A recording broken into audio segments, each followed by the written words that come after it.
Journal vous est présenté par Fonds des promotions de l'industrie. Votre partenaire privilégié pour la réussite de vos projets.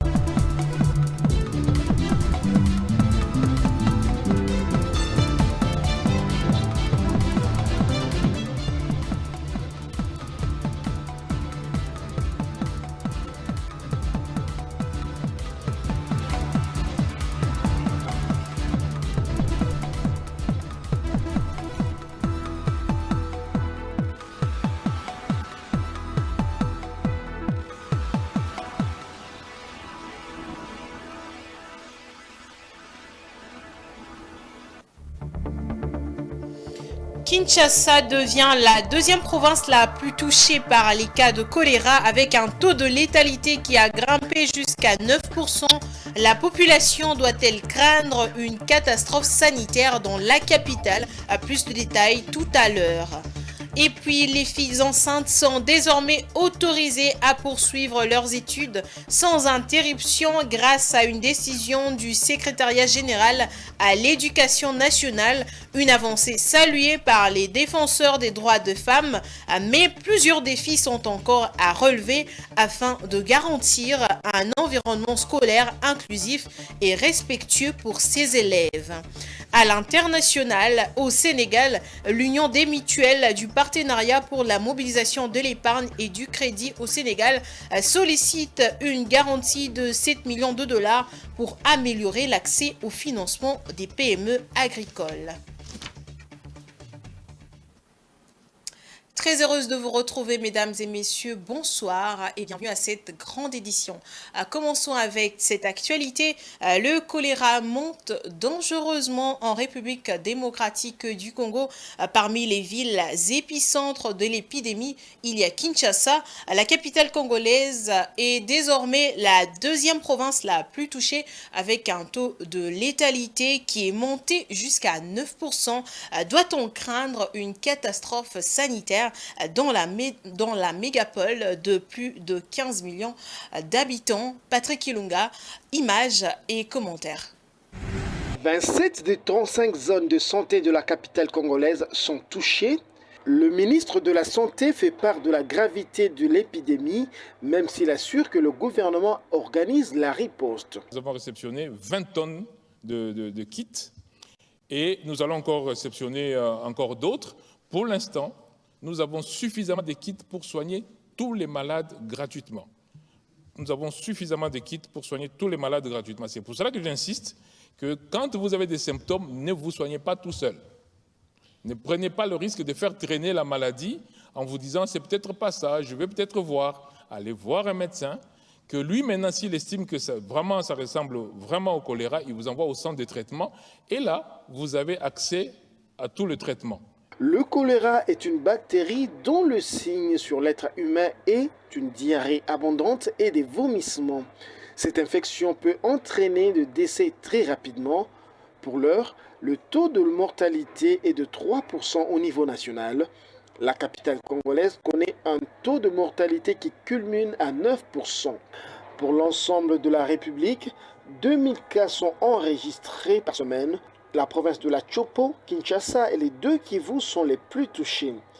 Depuis le début de l'année, plus de 60 personnes sont mortes de cette maladie, dont 3 personnels de santé. Pour la ville de Kinshasa, 4 centres de santé sont déjà dédiés aux soins gratuits contre le choléra.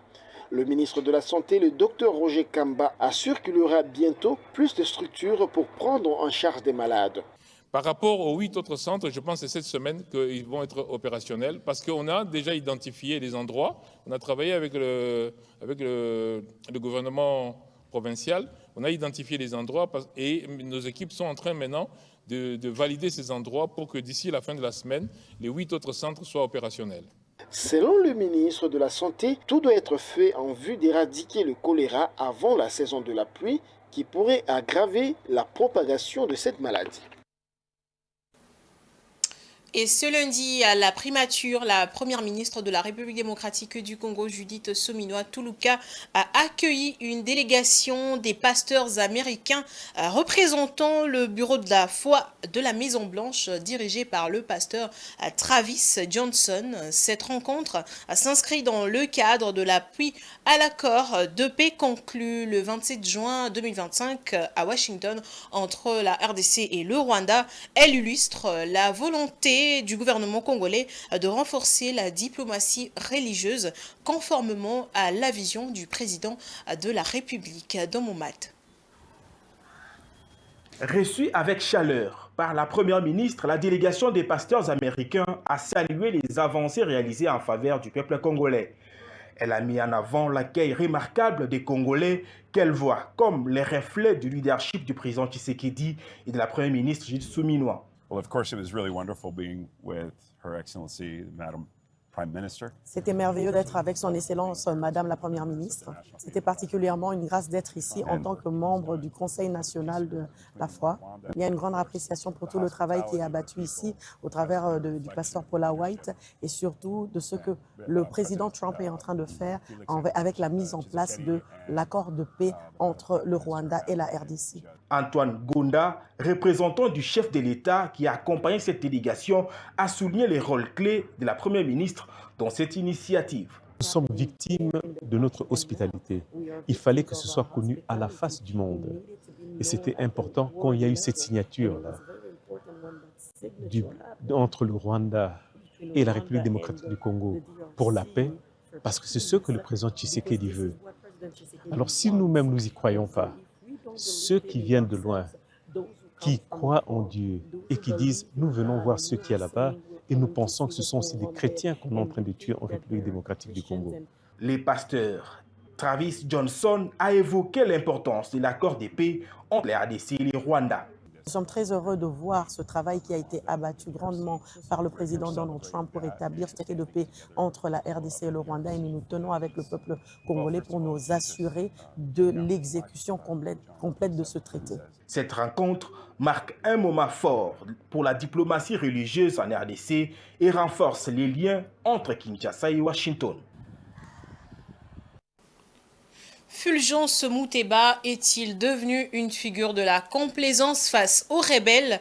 Depuis la prise des photos avec Corneille Nangaa, chef rebelle, le président de l'ASENCO suscite des réactions enflammées contre lui, des citoyens lambda aux acteurs politiques jusqu'à la société civile. Chacun s'indigne de la posture du prince de l'Église. Patience Lokeke nous en dit plus.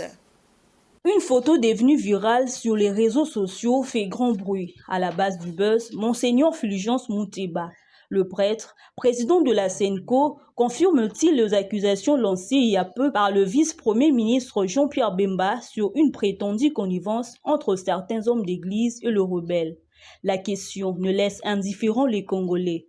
Interrogé à ce sujet, le coordonnateur de la nouvelle société civile congolaise, Jonas Tchombela, a exprimé son indignation face à cette image. C'est avec indignation que nous avons observé et vu cette photo, mais nous pensons qu'ils peuvent aussi conseiller à leurs collègues du Rwanda de s'afficher avec l'FDLR. Peut-être que l'équilibre viendrait de là. Il s'est interrogé publiquement sur le réelle intention de la SENCO quant à sa volonté de paix en République démocratique du Congo. Il n'y a qu'au Congo, on s'affiche avec des gens qui tuent, qui violent, et on tolère, et ailleurs on laisse les choses tranquillement comme ça.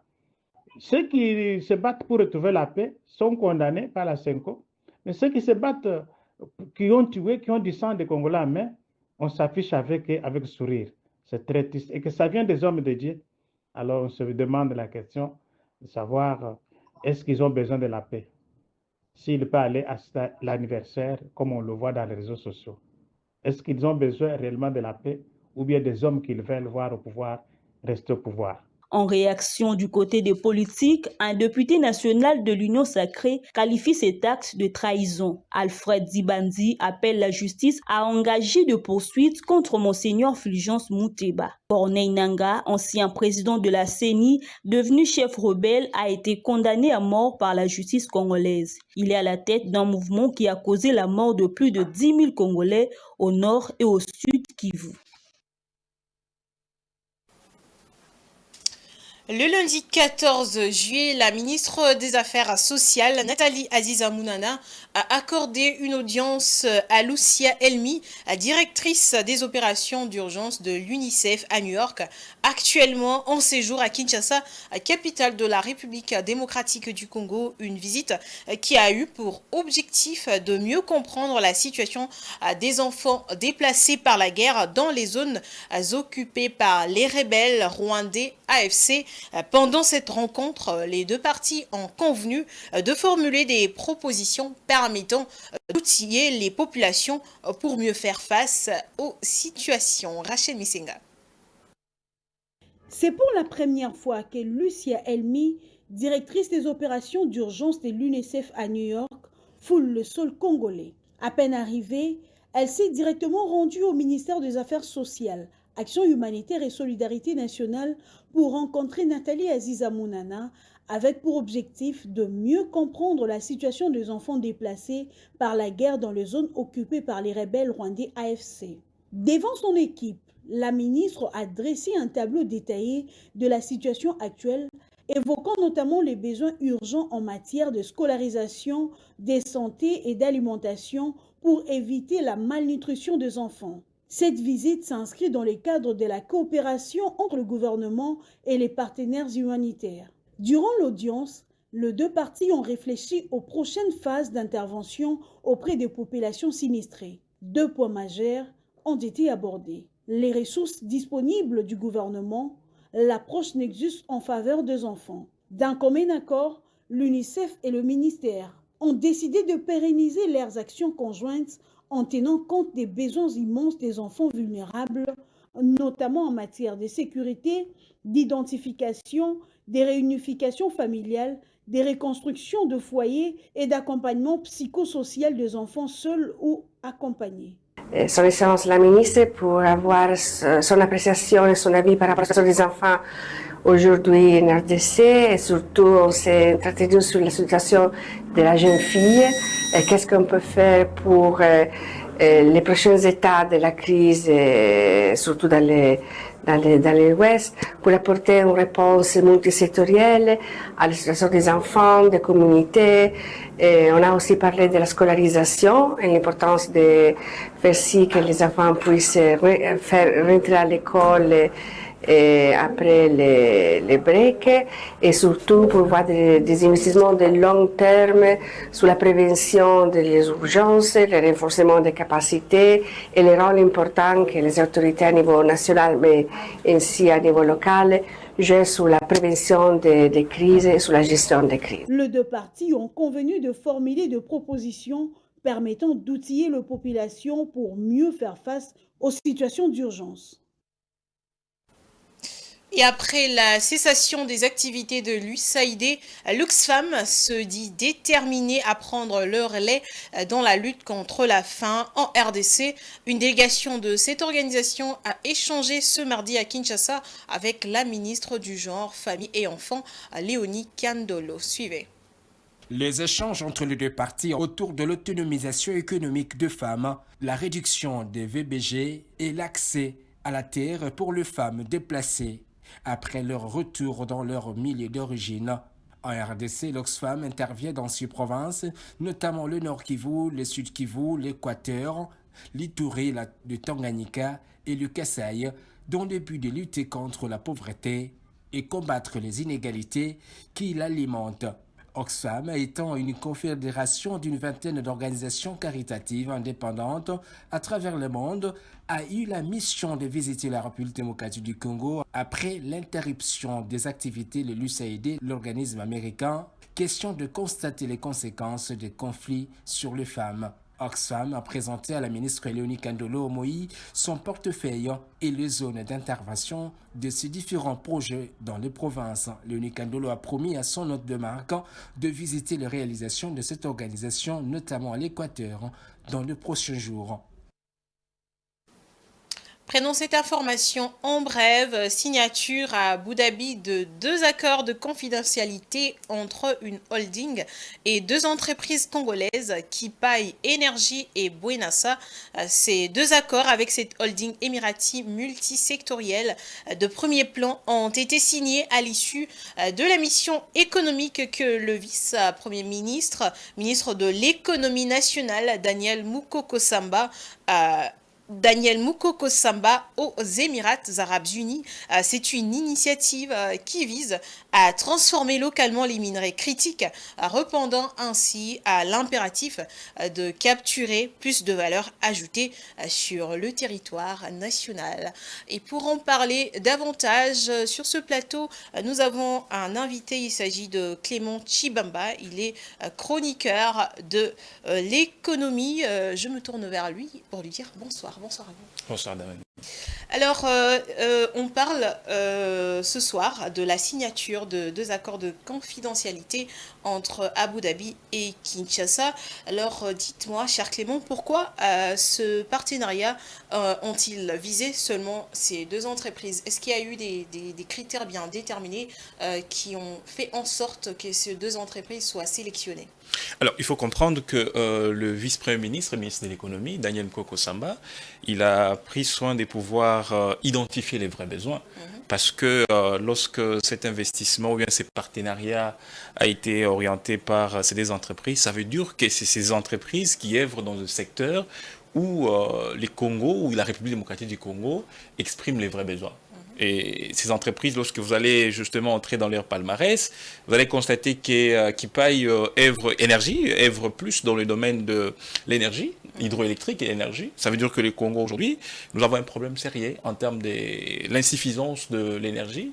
Et c'est ça même le champ et les domaines d'opération, bien les domaines des champs d'action de cette entreprise. Lorsque vous prenez Buenasa, c'est par rapport aux raffineries. Et au Congo, nous avons un problème des raffineries. Nous avons des matières premières, mais qui ne sont pas raffinées ici. Et cette entreprise œuvre dans ces secteurs. Et c'est pourquoi le ministre de l'économie, lorsqu'il a jugé utile ou bien levé l'option de pouvoir signer ces partenariats, il a visé ces 2 entreprises. Alors dites-nous en quoi cela va impacter sur l'économie congolaise? Alors comme je suis en train de le dire, l'impact de cela sera vraiment expérimenté par rapport d'abord à la main-d'œuvre. Lorsque cette entreprise, qui a une grande capacité d'ailleurs de pouvoir fournir de l'électricité, va juger utile de pouvoir engager plusieurs personnes, ça va diminuer un taux de chômage de la population congolaise. Au-delà de ça, la population congolaise sera desservie avec une énergie solaire qui sera consistante, ou bien une énergie qui sera très consistante, qui va permettre à ce que, même si de l'autre côté, ça c'est un peu déboîté, et l'autre peut prendre relais. Donc l'objectif ici de vice-premier ministre, ministre de l'économie, c'est de pouvoir diversifier l'économie. Ça veut dire qu'il n'est pas en train de viser que l'économie soit monopolisée. Comme ici en RDC, on ne va pas s'y voiler la face, à part la SNEL qui prend soin de pouvoir desservir les courants, il n'y a pas une autre entreprise. Alors c'est pourquoi lorsque cet investissement qui est orienté vers Kipai Énergie va aussi impacter la population par rapport à manque de l'électricité. Et en ce qui concerne aussi Buenasa, bon, écoutez, nous sommes parmi les pays qui produit plus de minerais au monde, mais nous n'avons pas de raffinerie. Et la raffinerie, lorsque... Nous ne transformons pas. Voilà, nous ne transformons pas. Et lorsqu'on ne transforme pas, déjà, il y a un vrai problème. Les vrais problèmes, c'est lesquels? Parce que nos minerais n'ont pas une valeur ajoutée. Alors lorsque on a la capacité de pouvoir justement trouver la raffinerie pour que nos minéraux soient justement transformés ici, et vous constaterez que ces minéraux auront une valeur ajoutée, et aussi il y aura ce qu'on appelle l'impact sur l'industrialisation qui va permettre à ce que l'économie soit développée. Alors, est-ce qu'on peut espérer que vraiment la RDC en sortira bénéficiaire? Parce que ce n'est pas le premier accord que la RDC signe dans le secteur minier. Peut-on espérer que vraiment la RDC pourra en bénéficier? Oui, justement, la RDC va en bénéficier parce que lorsque vous lisez l'accord, vous constaterez qu'il y a les détails qui sont justement mis en place ici, même par rapport au financement. C'est un projet qui va au-delà des 500 millions, à peu près milliards de dollars. Alors, ça veut dire qu'avec les Qatar, les Émiratis, et ce sont des personnes qui, naturellement, qui posent des actions. Ce ne sont pas des gens qui sont plus forts en promesses, mais leur souci, c'est de pouvoir justement réaliser ce qu'ils concluent en termes d'accord. Et la RDC aussi, se sont convenus et les gouvernements s'est vraiment engagés. Et comme le ministre avait fait mention, et même lorsque vous lisez l'accord, vous sentez qu'il y a quand même un engagement très fort. Voilà, merci à vous Clément Chibamba pour ces éclaircissements. C'est moi qui vous remercie, madame. Poursuivons avec l'actualité. La 59e édition de la Foire internationale de Ndola s'est tenue du 2 au 8 juillet dernier sous le thème « Renforcer la résilience par l'innovation et le commerce ». La République démocratique du Congo a été valablement représentée par plusieurs entreprises, dont celle basée dans le Grand Katanga, en marge de cette plateforme stratégique pour la mise en valeur des potentialités économiques et industrielles de la région. Le Fonds de promotion de l'industrie a remporté le prix du meilleur exposant. Suivant. Foire internationale de Ndola. La République démocratique du Congo remporte le prix du meilleur exposant grâce au FPI. La RDC vient de prendre part à la 59e édition de la Foire internationale de Ndola en Zambie du 2 au 8 juillet 2025. Renforcer la résilience par l'innovation et le commerce est le thème choisi pour cette édition. Le Congo-Kinshasa a été valablement représenté par plusieurs entreprises, dont celle basée dans le Grand Katanga. Cette édition a constitué une plateforme stratégique pour la mise en valeur des potentialités économiques et industrielles de la région. Parmi les entreprises ayant participé à cette foire économique, on a noté une présence remarquable du Fonds de promotion de l'industrie à travers sa direction provinciale du Haut-Katanga, gérée par Honoré Kabunda Mbuta. Pour cette foire, c'est vrai, nous nous sommes dit, nous ne pouvons pas rester seulement comme ça. Nous sommes une institution qui a financé beaucoup plus d'industries au niveau de la République de façon générale et au niveau des Grands Katanga d'une façon particulière. Parmi les industries, vous verrez par exemple les produits que nous avons amenés ici. Ce sont ces produits fabriqués par les industries financées par le FPI. Maintenant, il fallait aussi faire voir aux amis zambiens ou aux autres membres ou pas membres, c'est-à-dire que les participants dans des foires, de voir qu'effectivement, il y a eu des produits fabriqués localement qui peuvent aussi être consommés en Zambie comme partout ailleurs. Son stand a exposé plusieurs produits finis de haute facture mettant en lumière le rôle crucial de cet établissement public dans la promotion de l'industrie locale. Le FPI tient à réduire sensiblement la dépendance du pays face aux importations, à créer des emplois et à lutter contre la fuite des capitaux. Le FPI est un levier important pour l'émergence économique. Il vise la création d'un tissu industriel national ayant des unités locales de transformation des matières premières en produits manufacturés. L'exposition de nombreux produits des entreprises financées par le FPI traduit la résilience de l'économie congolaise face à l'extérieur. Sa participation à cette foire est une volonté manifeste d'ouvrir des industries congolaises aux partenariats régionaux et internationaux tout en valorisant le Made in DRC. Le FPI et les opérateurs économiques congolais présents à Ndola ont démontré que la République démocratique du Congo a les ambitions, les moyens et les compétences pour bâtir une économie dynamique et prospère. D'où l'admiration des produits Made in Congo par des milliers de participants à cette foire économique. Bien des entrepreneurs d'autres pays n'ont pas caché leurs intérêts, dénouer des alliances et investir en RDC. Le rêve congolais est en gestation. C'est d'ailleurs grâce à une forte visibilité des projets soutenus par le FPI que la RDC a remporté le prix du meilleur exposant de cette 59e édition de la Foire internationale de Ndola. En République démocratique du Congo, une décision du secrétaire général à l'éducation nationale permet désormais aux filles enceintes de continuer leurs études sans interruption. Cette avancée, saluée par les défenseurs des droits des femmes, marque un tournant dans la lutte pour l'égalité des sexes et l'accès à l'éducation. Toutefois, des efforts restent à faire pour combattre la stigmatisation et garantir un environnement scolaire inclusif et respectueux pour ses élèves. Gigi. C'est une décision qui va révolutionner les mœurs dans le système de l'éducation en RDC. Les filles enceintes auront désormais le droit de rester dans leurs écoles malgré leur état. Cette mesure est accueillie avec enthousiasme par de nombreuses organisations et défenseurs des droits des femmes. Elle représente un progrès significatif dans la lutte pour l'égalité des sexes et l'accès à l'éducation pour toutes. Thérèse Bakantseka, une féministe engagée, souligne l'importance de cette décision. Selon elle, permettre aux jeunes filles enceintes de poursuivre leurs études est essentiel pour leur avenir. Aujourd'hui, nous saluons une avancée majeure dans la protection des droits de jeunes filles. Les élèves finalistes enceintes ont désormais le droit de passer leurs examens du baccalauréat sans être exclues ni compromises. C'est une avancée significative dans la protection des droits de jeunes filles qui réaffirme que la maternité, à quelques moments qu'elle survienne, ne doit plus être un obstacle à l'éducation ni à l'avenir d'une élève. C'est un pas vers une société plus juste, plus humaine, car éduquer une fille, c'est bâtir une nation et aucune grossesse ne doit effacer un avenir. Elle met également en garde contre la stigmatisation qui pourrait encore exister à l'école.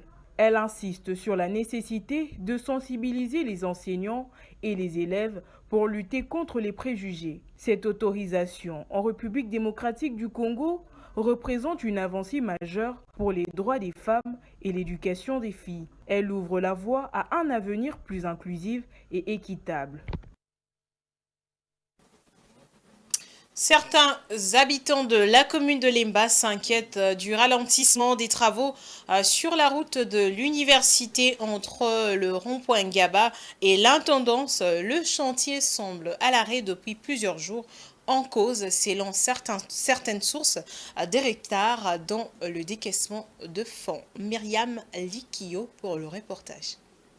Les travaux de réhabilitation de l'avenue de l'université à Kinshasa, notamment sur le tronçon allant du rond-point Gaba à l'intendance, suscitent de l'inquiétude des usagers de ce tronçon quant à l'avancement des travaux.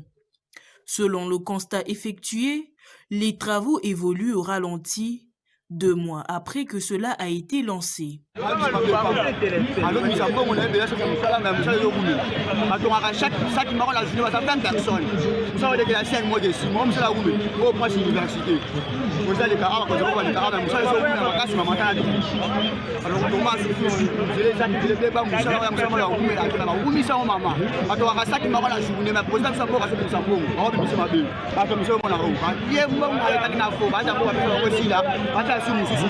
Notons que les travaux de réhabilitation de l'avenue de l'université sont un pas important vers l'amélioration de la voirie et de la fluidification du trafic à Kinshasa dans le cadre d'un effort plus large pour moderniser cette dernière.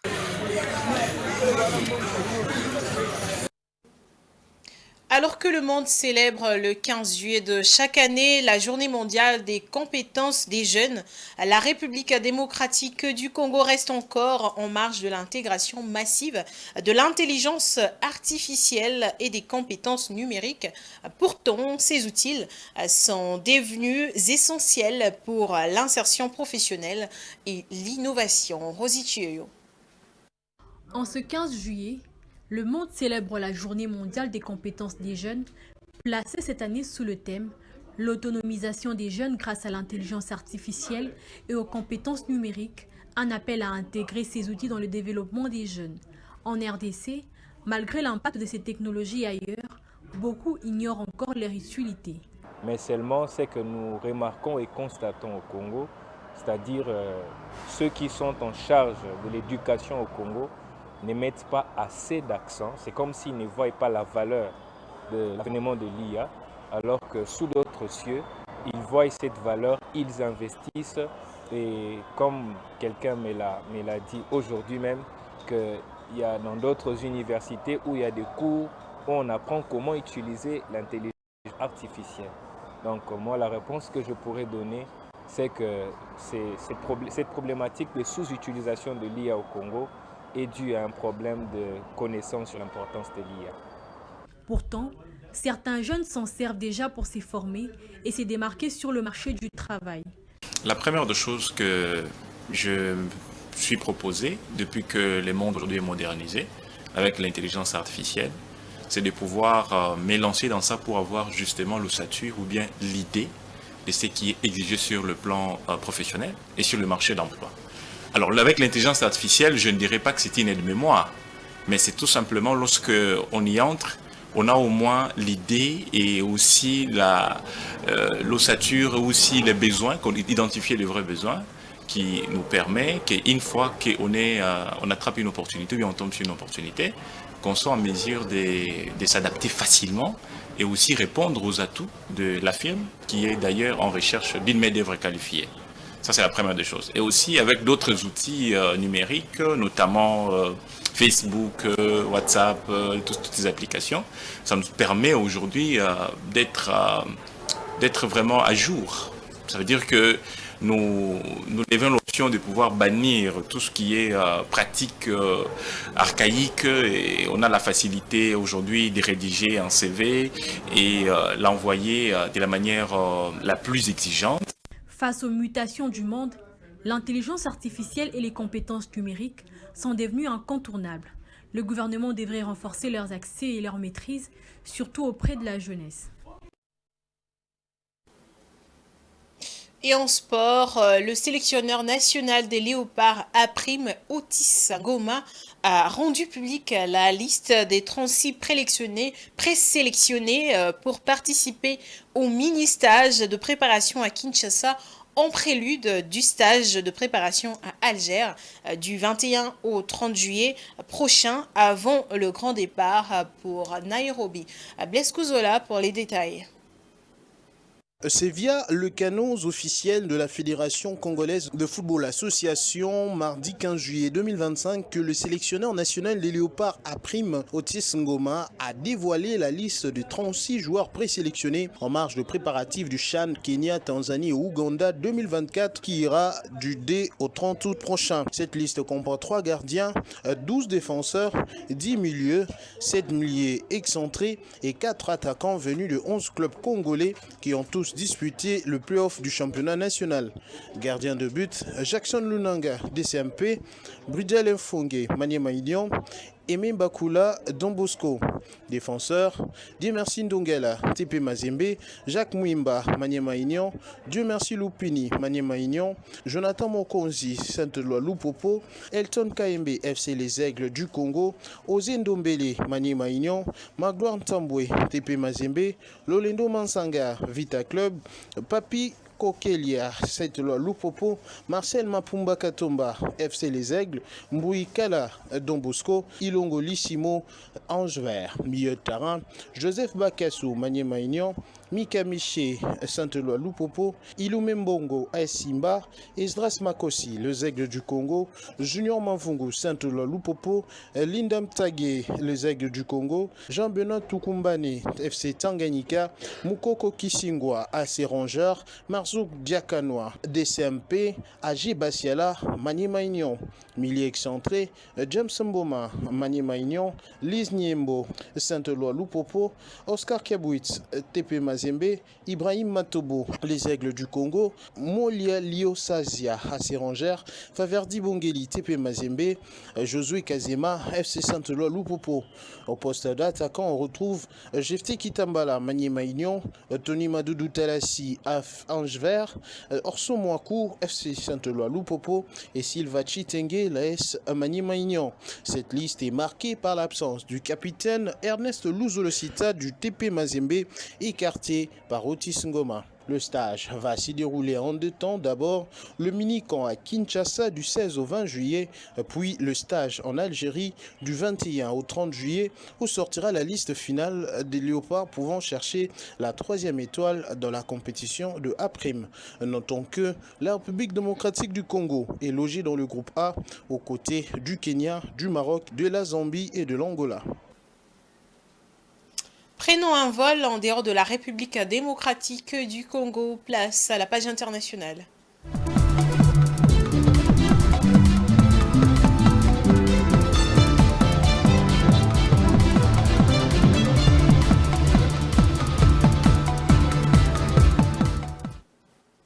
Pour améliorer l'accès au financement des petites et moyennes entreprises agricoles, l'Union des mutuelles du partenariat pour la mobilisation de l'épargne et du crédit au Sénégal sollicite une garantie de 7 millions de dollars.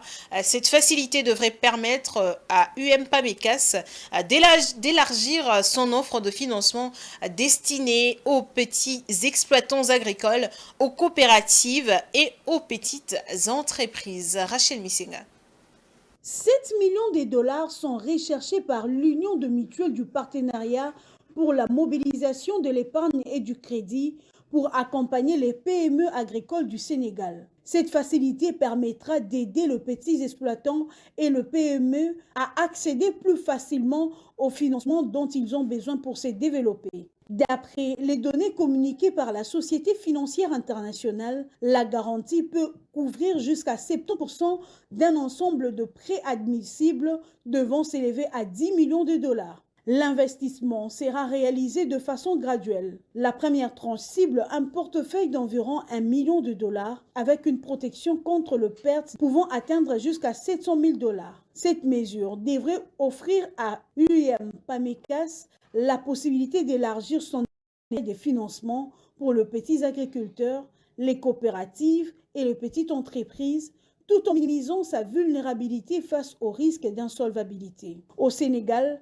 les petites et moyennes entreprises constituent près de 95% du paysage économique. Cependant, une majorité d'entre elles opèrent dans l'informalité, ce qui restreint leur possibilité d'accéder au financement bancaire conventionnel. D'autre part, les soutiens financiers dont ils bénéficient est modeste, représentant moins de 10% du portefeuille bancaire, contrairement à une moyenne de 14% en Afrique de l'Ouest.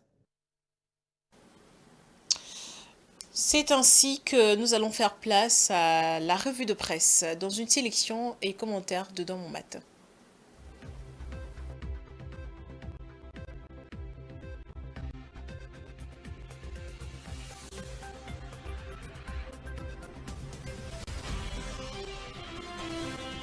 Mesdames, Messieurs, bonsoir. Ouvrons cette revue sur une note sanitaire avec la prospérité. Le gouvernement congolais, via le ministère de la Santé publique, alerte sur la résurgence inquiétante du choléra en RDC. Comme le rapporte la communication officielle relayée par la consoeur, cette épidémie dangereuse fragilise le système sanitaire national, se propage rapidement et provoque souvent des décès. Lors d'un briefing le 14 juillet 2025, Roger Samuel Kamba, ministre de la Santé, Patrick Mouyaya, ministre de la Communication, ont souligné l'urgence d'une riposte collective.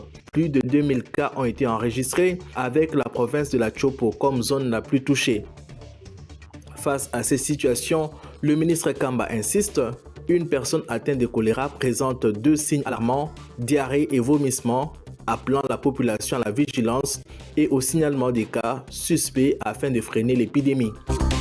Dans un tout autre registre, Congo Nouveau revient sur la 50e session de l'Assemblée parlementaire francophone tenue à Paris du 9 au 13 juillet 2025 qui a réuni 550 délégués de plus de 60 pays. Vital Kamerhe, président de l'Assemblée nationale de la RDC, a prononcé un discours mémorable, dit-il, sur le conflit entre la RDC et le Rwanda. Rappelant l'engagement du pays pour la paix, il affirme que la RDC est prête à pardonner sans renoncer à la justice et à la réparation. Cette déclaration, soutenue par la présence au plus haut niveau de Jean-Michel Samaloukonde, président du Sénat, souligne la volonté de Kinshasa de concilier fermeté et ouverture dans une région de Grand Lac en quête de stabilité. Tropique, de son côté, met en lumière une avancée sur le terrain sécuritaire. 1500 insurgés ont décidé de se rendre aux forces armées de la RDC et FARDC dans le cadre de l'opération Ngeba, qui signifie la paix. Cette initiative, renforcée par une campagne de sensibilisation sur la réforme militaire, vise à restaurer la paix dans les triangles Kinshasa-Congo central, Grand Bandundu. Du Kabongo, Mwadi Mvita, vice-premier ministre en charge de la défense nationale, a précisé que ces insurgés des armées sont regroupés à Bukangalonzo avec un transfert prévu vers Kassangoulou, illustrant une stratégie concrète pour la sécurité nationale. À l'opposé, le phare s'élève avec force contre la prise de position publique du cardinal Fridolin Ambongo. Dans une lettre ouverte adressée au pape Léon XVI, les collectifs Convergence pour l'émergence du Congo dénoncent ce qu'ils considèrent comme soutien affiché du prélat au régime de Paul Kagame et sa contestation de l'accord de paix signé à Washington, accusant le cardinal de jeter un trouble lourd des conséquences sur l'espoir d'une nation meurtrie. Ces soutiens, selon le phare, suscitent une douleur morale profonde chez les victimes et risquent de fracturer une église catholique congolaise qui devrait incarner l'unité et la paix. Fin de cette revue de presse. Merci à vous de l'avoir suivi et à la prochaine.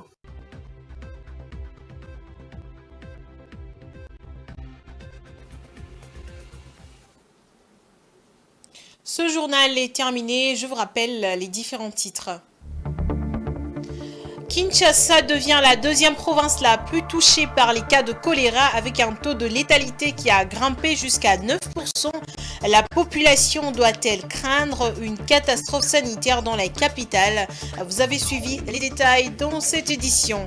Les filles enceintes sont désormais autorisées à poursuivre leurs études sans interruption grâce à une décision du secrétaire général à l'éducation nationale. Une avancée saluée par les défenseurs des droits des femmes, mais plusieurs défis sont encore à relever afin de garantir un environnement scolaire inclusif et respectueux pour ses élèves. À l'international, au Sénégal, l'Union des mutuelles du partenariat pour la mobilisation de l'épargne et du crédit au Sénégal sollicite une garantie de 7 millions de dollars pour améliorer l'accès au financement des PME agricoles. Ce journal est complètement terminé. Merci à vous de l'avoir suivi. Je vous dis au revoir et on se retrouve très prochainement aux antennes de Géopolis Télévision.